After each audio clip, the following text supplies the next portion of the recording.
좀 주의해야 될 것이 있는데, 그것은 우리에게 주어진 본문의 전후 문맥을 잘 살펴보는 것입니다. 그러므로 그 문맥을 성경에서 떼어내어서 본문을 떼어내어서 본문만을 보면 그래도 성경의 은혜가 될 수 있지만 성경을 잘못 해석할 수 있는, 맥락을 무시하는 일이 될 수가 있습니다. 이런 점에서 오늘 우리가 살펴볼 이 본문은 앞부분에 있는 맥락이 있습니다. 그것은 여러분 기억하실지 모르겠지만 우리가 2주 전에 살펴본 한 어리석은 부자에 대한 이야기가 나왔습니다.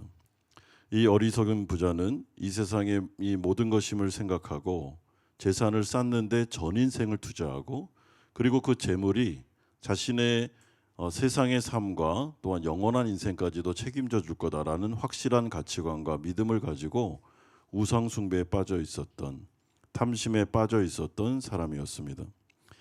한 어리석은 부자에 대한 이야기를 하신 이후에 예수님은 아무것도 염려하지 마라. 그러니까 이 세상 가운데 하나님이 아닌 것에 집중하지 말고 오히려 하나님의 나라와 그의 의를 위해서 우리에게 주어진 모든 소유를 청지기적인 마음으로 그것을 가지고 구제하고 그것을 보물을 하늘에 쌓아두어라 라고 말하면서 그것이 바로 지혜로운 인생임을 우리에게 알려주고 있습니다. 그러므로 오늘 본문을 살펴보실 때 이 맥락이 예수님께서 어리석은 인생은 어떤 인생이고 지혜로운 인생은 어떤 인생인지를 보여주는 그 맥락 속에, 문맥 속에서 오늘 본문이 있다는 것을 기억할 때, 여러분, 예수님께서는 한 번도 지혜로운 인생과 어리석은 인생을 우리에게 비유적으로 말씀하시면서 가르쳐주고 있습니다.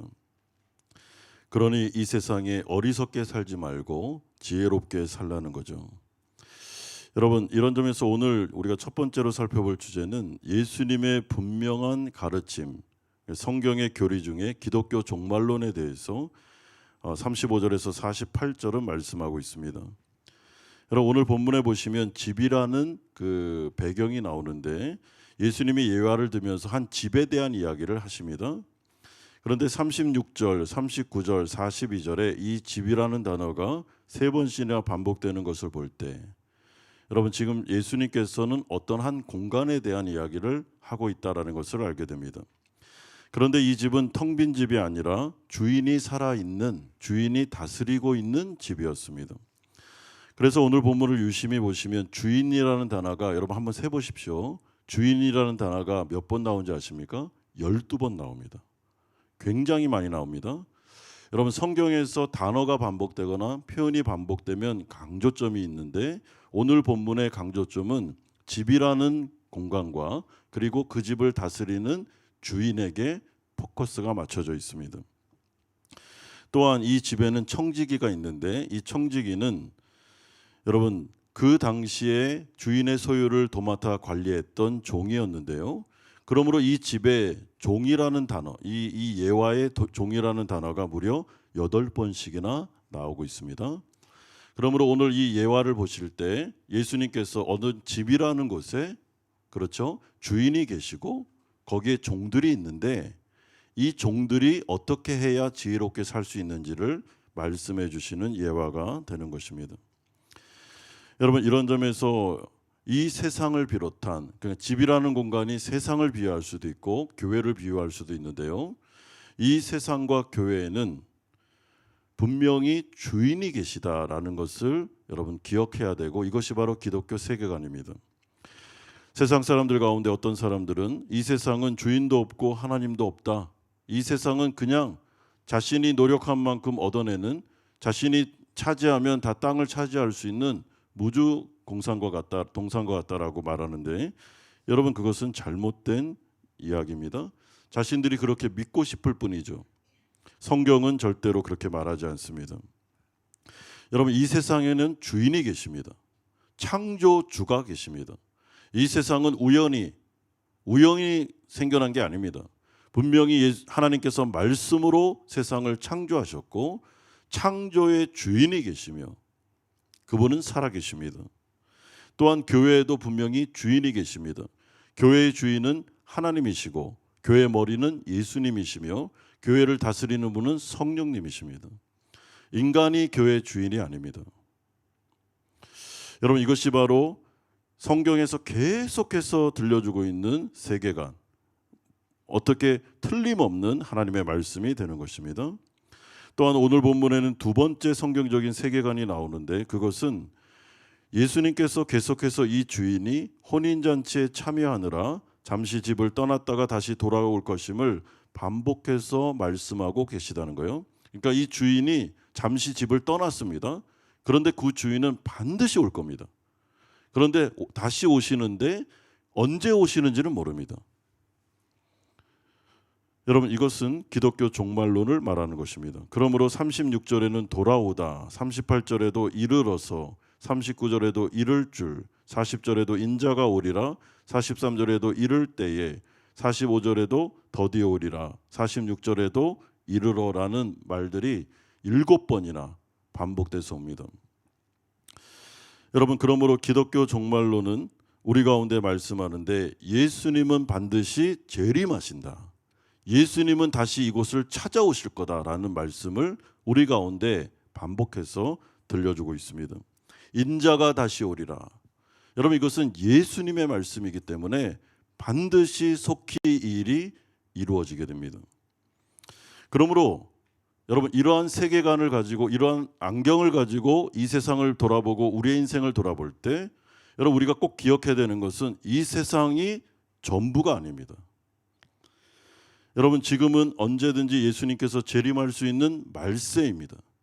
마치 축구 경기를 하면 이제 전후반이 다 끝나고 이제 마지막 인저리 타임에 심판이 휘슬만 불면 딱 끝나는 것처럼 지금 그런 때라는 거예요. 그러니까 하나님께서 휘슬만 딱 불면, 천군 천사의 나팔 소리만 들리면 예수님이 바로 재림하시고 이 세상은 끝나는 것입니다. 그리고 이 세상 예수님이 재림하시면 그때는 심판이 주어지게 되는데, 영원한 심판, 돌이킬 수 없는, 이제는 후회해도 늦는 최종적인 심판이 오게 됩니다. 이것이 바로 기독교적인 종말론입니다. 그러므로 세상 사람들이 말하는 것처럼, 또한 타종교가 주장하는 것처럼 이 세상은 결코 윤회를 한다든지, 또한 부활도 없고 다시 사는 것도 없는 이 세상이 전부인 것은 잘못된 것입니다. 여러분, 아무것도 모르는 끝도 없는 미지의 세계로 우리는 들어가지 않습니다. 예수님은 오시고 그분을 맞이하게 되며 최종적인 심판 아래 한 부류는 천국으로, 한 부류는 지옥으로 가게 된다. 이것이 바로 성경이 일관적으로 말하고 있는 세계관, 기독교적인 종말론이 되는 것입니다.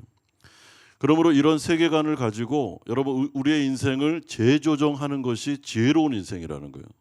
이 말씀을 들었음에도 불구하고 여전히 어리석은 부자처럼 재물에 몰입하면서 세상이 전부인 것처럼 살아가면서, 그리고 그 재물을 의지하고 탐심에, 우상숭배에 빠져 살아가는 자는 어리석은 자라는 거예요. 반드시 최종적인 심판을 받게 된다는 것입니다. 그러므로 아무것도 염려하지 말고 모든 일에 기도와 간구로 주님을 의지함으로, 이 땅 가운데 있는 의지할 분은 하나님밖에 없음을 믿고 예수 그리스도를 의지해서 이 세상을 살아갈 때, 그의 나라와 그의 의를 위하여 투자하며 살아갈 때 그 사람은 영원한 생명으로 들어가게 될 거다라는 아주 구체적인 말씀을 하고 있는 것이죠. 여러분, 그러므로 이러한 종말론에 대해서 우리가 들었을 때, 여러분, 제가 좀 이대지, 이제 지혜로운 인생이 뭔지를 예수님 본격적으로 말씀하시는데, 그거와 대비해서 극단적인 잘못된 종말론이 뭔지를 좀 설명을 드리려고 합니다. 여러분, 1990년대 초에 혹시 다미성교회라고 기억하시는 분이 계실 줄 압니다.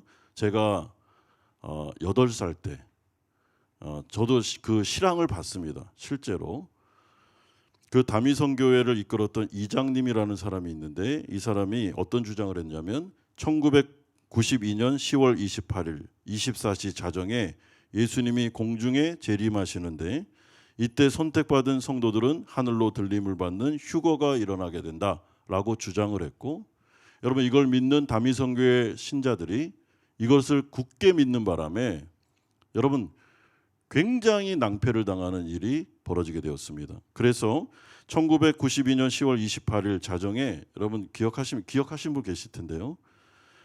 TV 카메라들이 다 와가지고 그 장면을 현장을 실제로 내보냈습니다. 저도 봤습니다. 어렸을 때. 여러분 이 시한부 종말론에 빠진 이 신도들은 여러분 어떤 사람들은 직장을 사표내고 어떤 신도는 가게를 폐업하고 고등학생과 대학생들은 학업을 중단하고 가출해서 선교회로 가기까지 했습니다. 또한 심지어 현역 군인 중에 어떤 군인은 탈영해서 여러분 다미 선교회 갔어요. 왜냐하면 그때 예수님 재림하시면 여러분 뭐 군대 있든 말든 상관없지 않습니까? 그러니까 온 겁니다.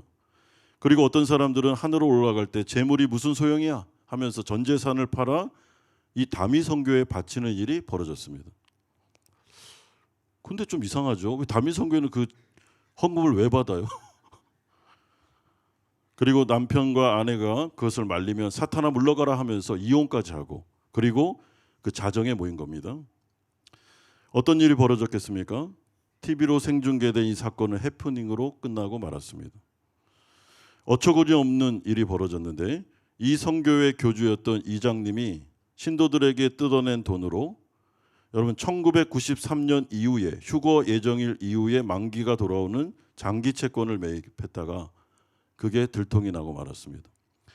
여러분 휴거가 일어난다고 한 지점에 그 이후에 투자한 장기 채권의 만기가 돌아오는데 이장님이 투자를 한 거예요. 그 헌금을 가지고 이게 다 들통이 났습니다. 그래서 여기 있었던 신도들이 전 재산과 일상을 잃어버리고 정신적인 충격에 빠져서 뿔뿔이 흩어져 만신창이가 되는 일이 벌어졌죠. 여러분 제가 이 예를 실제적인 예를 제 일대지에서 여러분들에게 소개해 드리는 이유는 이제부터 예수님이 하시는 말씀, 이 재림을 준비하는 지혜로운 성도들의 인생이 어떠해야 되는가 이런 식으로 하면 안 된다는 거예요. 여러분 이거는 기독교도 아니고 이단 중에 진짜 가장 악한 이단입니다. 여러분. 여기 빠지면 안 됩니다. 여러분 사람들이 제일 힘들어하는 게 뭐냐면 미래 문제. 그러므로 기독교라는 이름으로 미래 문제에 대해서 사람을 두렵게 만들거나 겁에 떨게 만들거나 억압하거나 이렇게 하면 여러분 그거 다 이단입니다. 성경은 또한 하나님은 절대로 성도들을 그런 식으로 인도하지 않습니다. 윽박지르고 너 이렇게 안 하면 죽어 이런 식으로 하지 않는다는 거예요. 왜냐하면 두려움을 주면 사람은 위축되고 그러면 그냥 끌려갈 수밖에 없는 거예요. 여러분 그래서 우리 청소년들 나중에 한국에 가서 이제 대학에 다닐 때 두 가지를 조심해야 돼요. 하나는 대학교에 가서 너무 지나치게 잘해준다 나에게 막 와가지고 막 웃으면서 너무 잘생겼어요 오빠 막 이렇게 하면서 너무 잘해주면 그건 아닙니다. 나 얘기해줘야 됩니다. 난 그 정도로 잘생기지 않았고 그렇게 나를 유혹하지 말라고 분명히 얘기해줘야 돼요. 여러분 그건 아닙니다.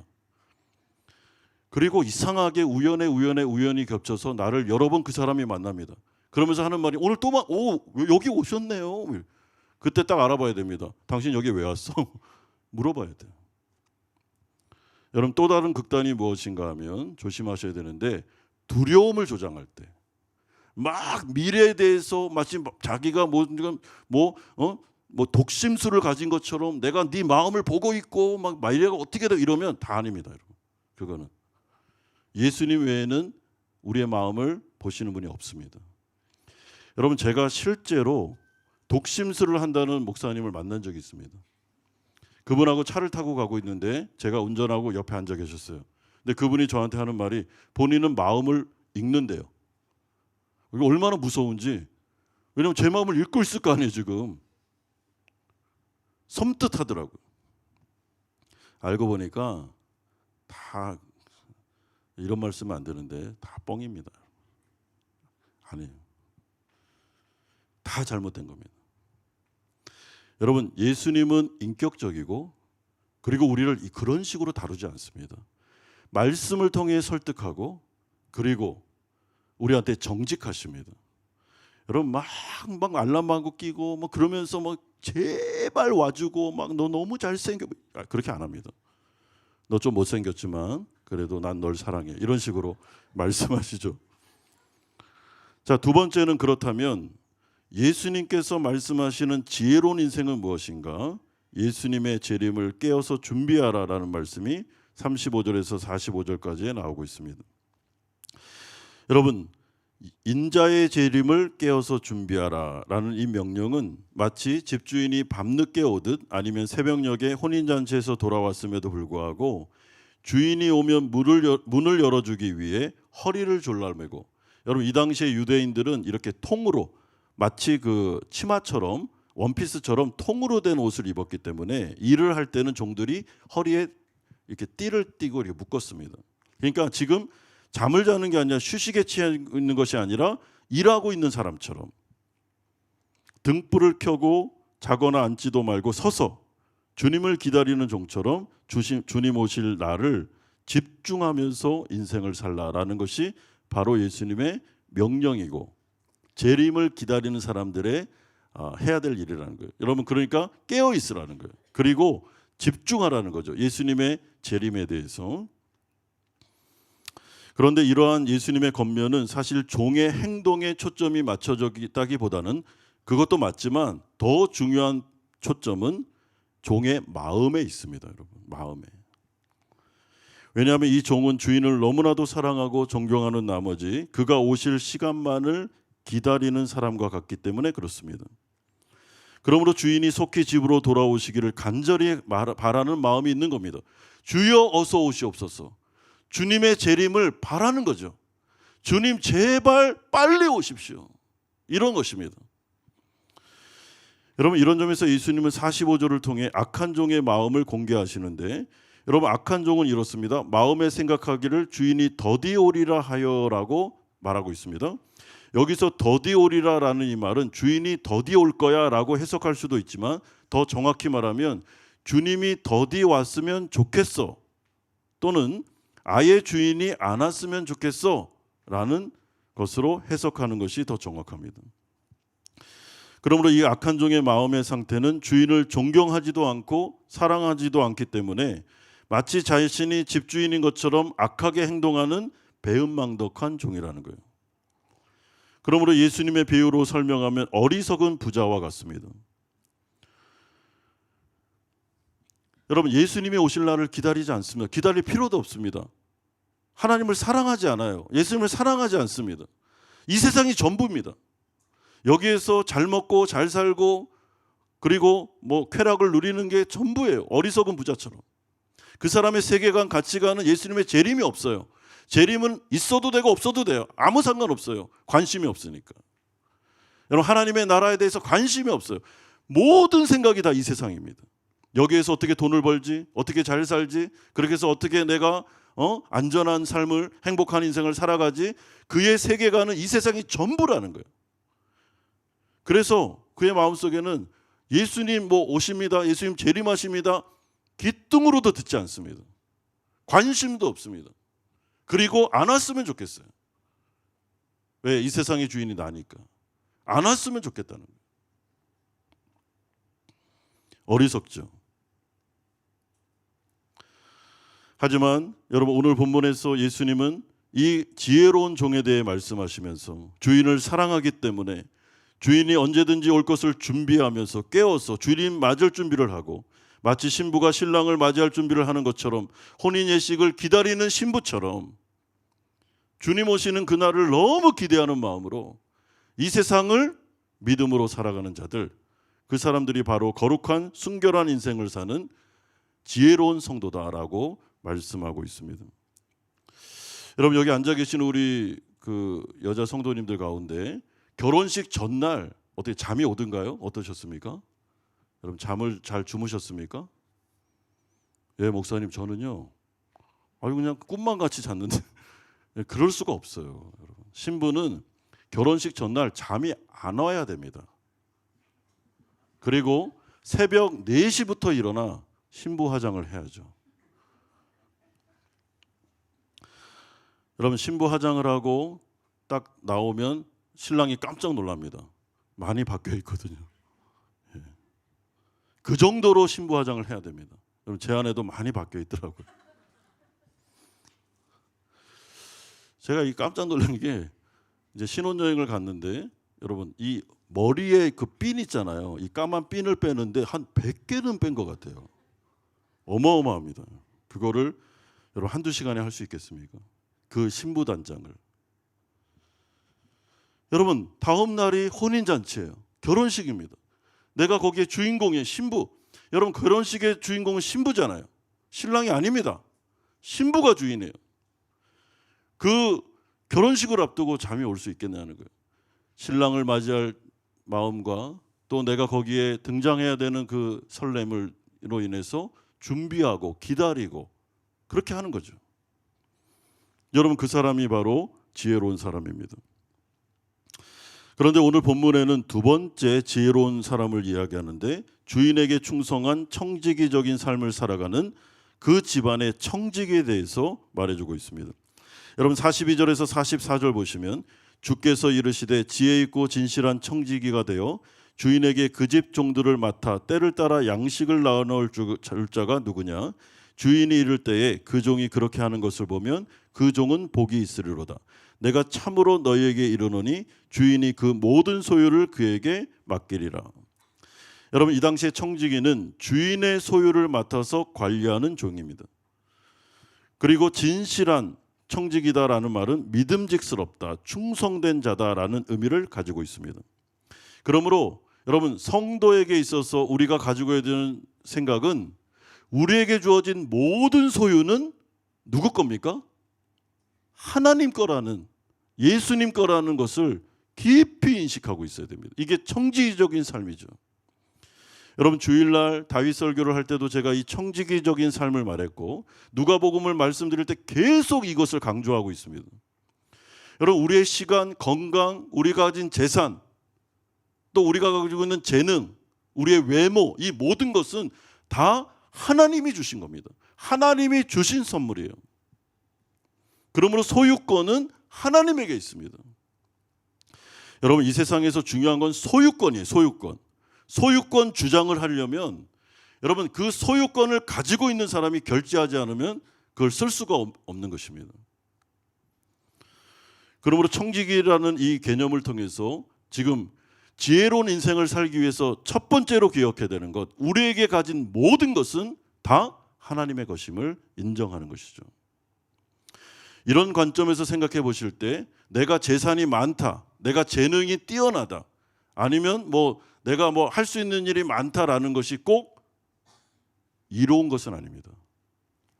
왜냐하면 오늘 본문에 보시면 많이 가진 자에게는 많은 책임을 묻기 때문에 이롭지 않습니다. 여러분 이 세상의 가치는 많이 가지면 성공한 사람입니다. 재능이 많으면 성공한 사람이에요. 그렇게 봅니다. 그런데 하나님의 나라에서는 많이 가진 자, 시간이 많은 자, 건강한 사람, 재능이 많은 사람에게는 하나님이 많은 걸 요구합니다. 그런데 부자 청년처럼, 어리석은 부자처럼 재물이 엄청나게 많은데 그 소유권이 하나님에게 있는데 그것도 모르고 자기 마음대로 자기만을 위해서 이기적으로 썼다? 그 사람은 굉장히 많이 맞을 거예요. 지옥에 갈 겁니다. 여러분 그런데 이 청지기의 비유에서 초점이 어디에 맞춰져 있는가? 주인이 오는 그 당일까지 이 청지기는 뭘 하고 있습니까? 집안에서 주인이 맡겨진 소유를 가지고 거기에 있는 다른 종들을 먹이고 입히는 일을 충성스럽게 하는 거예요. 다미 선교회처럼 모든 걸 다 팔아버리고 직장도 그만두고 어디 한 곳에 모여서 하늘만 바라보는, 이거는 기독교적인 종말론이 아닙니다. 여러분 기독교적인 영성은 거기에 있지 않습니다. 기독교적인 영성은 예수님의 재림을 믿습니다. 우리 안에 있는 모든 소유가 하나님의 것임을 믿어요. 그러므로 예수님이 오실 날을 준비하면서 우리가 어떻게 살 것인가, 우리에게 주어진 맡겨주신 그 소유를 가지고 우리가 집안 사람들을 어떻게 먹일 거냐, 이들을 어떻게 배불릴 거냐, 충성스럽게 이것을 어떻게 관리할 거냐에 따라서 여러분 그 종의 칭찬과 아니면 멸망이 드러나게 되는 것입니다. 그러므로 중요한 것은 우리가 현재 있는 이 위치에서, 지금 있는 그 부르심의 자리에서 우리에게 맡겨진 일을 어떻게 충성스럽게 할 거냐에 따라 지혜로우냐 어리석은 자가 판가름 나게 되는 것입니다. 여러분, 이런 점에서 교회 안에서, 또한 가정 안에서, 우리가 맡겨진 직장과 사업장 안에서, 우리에게 주어진 사회 안에서, 우리 학생들은 학교 안에서 여러분들이 만나는 사람들에 대하여 어떤 태도를 가지고 여러분들의 소유를 가지고 어떻게 허비하는 인생을 살고 있는지를 들여다봐야 된다는 거예요. 주목해야 된다는 것입니다. 그러므로 기독교 영성은 절대로 일상을 떠나지 않습니다. 일상을 중요하게 여깁니다, 여러분. 여기가 우리의 선교지입니다.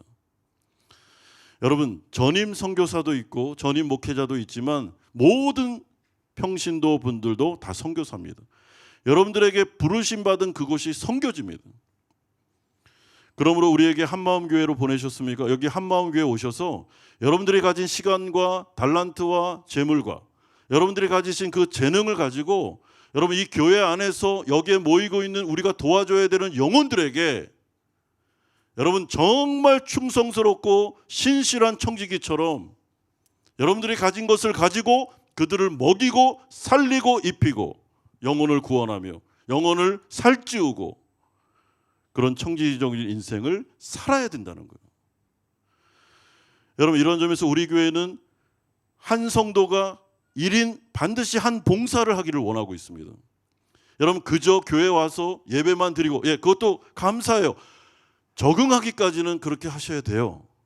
그러나 어느 정도 적응이 되셨으면 여러분 오늘 본문에 적어도 입각해서는 우리에게 맡겨진 시간과 재능과 달란트와 그리고 재정을 가지고 나 자신만을 위해서 쓰는 것이 아니라, 이기적으로 쓰는 것이 아니라 그것을 가지고 다른 영혼을 살리고 그들을 먹이고 입히고 양육하고 하는 자리로 나아가야 그게 바로 지혜로운 인생이다라는 말씀을 주시는 것이죠. 여러분, 이런 점에서 우리 교회 주일학교 교사들, 여러분들이 하고 있는 일이 힘들고 어려워도 하십시오. 여러분, 교사가 얼마나 힘든지 압니다. 저도. 제가 목회하기 전에 청소년 사역 했잖아요. 청소년들을 1년에 아이들을 만나서 도와주고 먹이고 입히고 그 말 잘 안 듣는 아이들, 까다로운 아이들을 데리고 한다는 게 쉽지 않다는 걸 알아요. 여러분, 저는 20대 때 청년부 부장을 했습니다. 뭐 교회 좀 열심히 다녀서 그렇게 됐는지 몰라도 교회 봉사를 많이 했어요. 여러분, 교회 봉사가 어려운 걸 압니다. 그러나 하십시오. 하셔야 됩니다.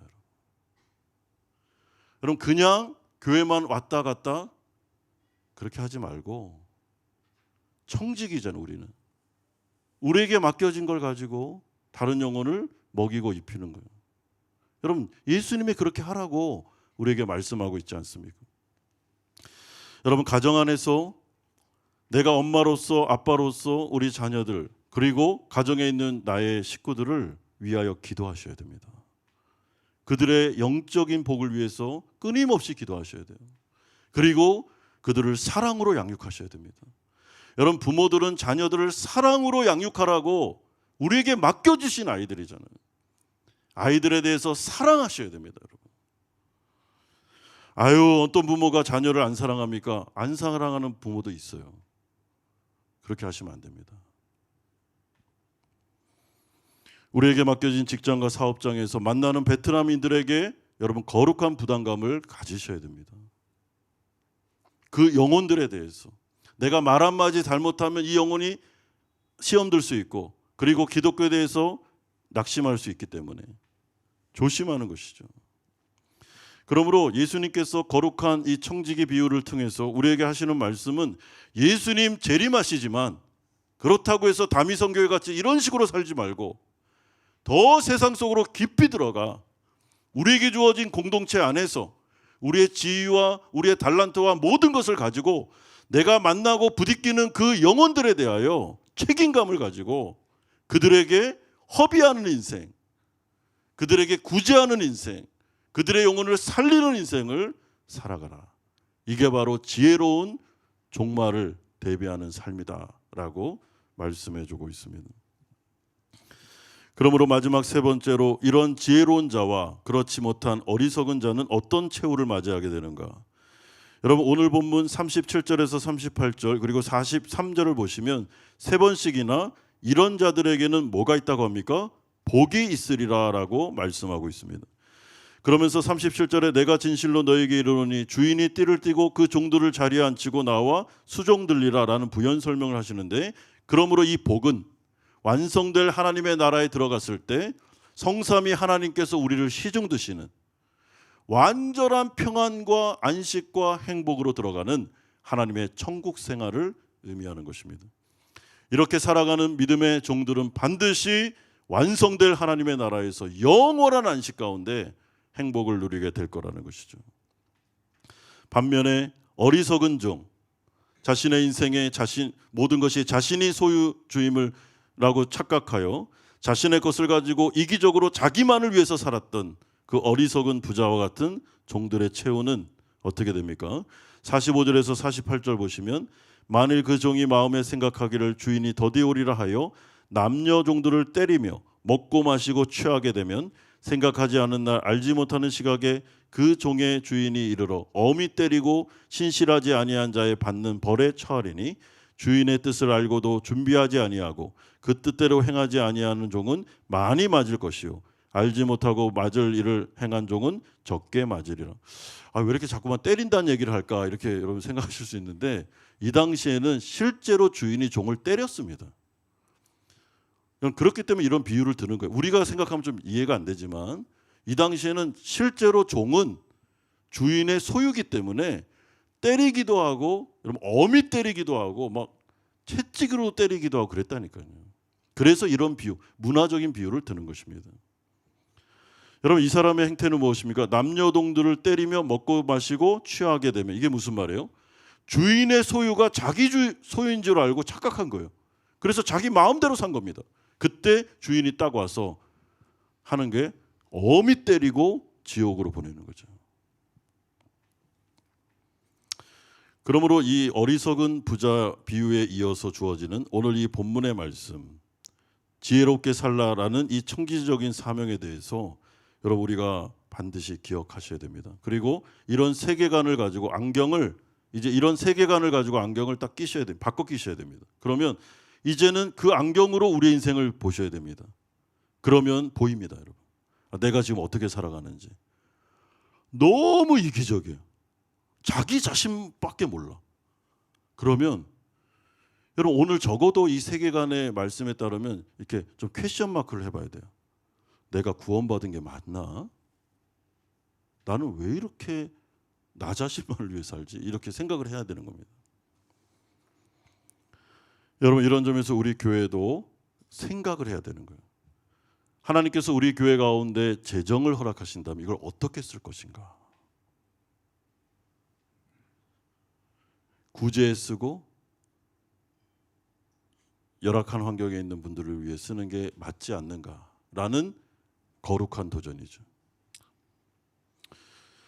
여러분 이런 점에서 좀 우리가 너무 이기적으로 살고 있다면 회개하고 인생을 한번 다시 돌아보고 내 시간과 재산과 탤런트와 내가 가지고 있는 재능과 건강과 이 모든 것들을 가지고 이제는 하나님의 나라를 위해서 어떻게 쓸 건지를 고민하고 이제는 지혜롭게 이걸 어디에 써야 되겠다라는 생각을 가지고 실제로 여러분 쓰십시오. 우리 교회만 해도 각 부서별로 봉사자들이 부족하다라는 얘기가 있습니다. 특별히 주일학교에 교사들이 부족하다. 아이들이 한배가정 아이들이 이렇게 많이 오는데 교사가 없다.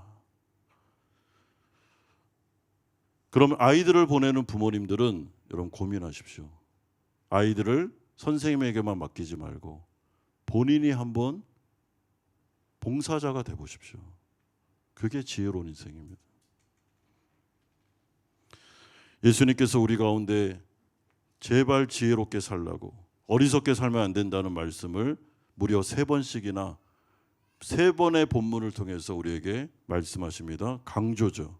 왜냐하면 예수님은 속히 올 것이고 재림은 반드시 올 것이며 마지막 심판이 있게 될 것이기 때문입니다. 그러므로 지혜롭게 살아서 하나님께 칭찬받는 성도님들 되시기를 주님의 이름으로 축원드립니다. 아멘.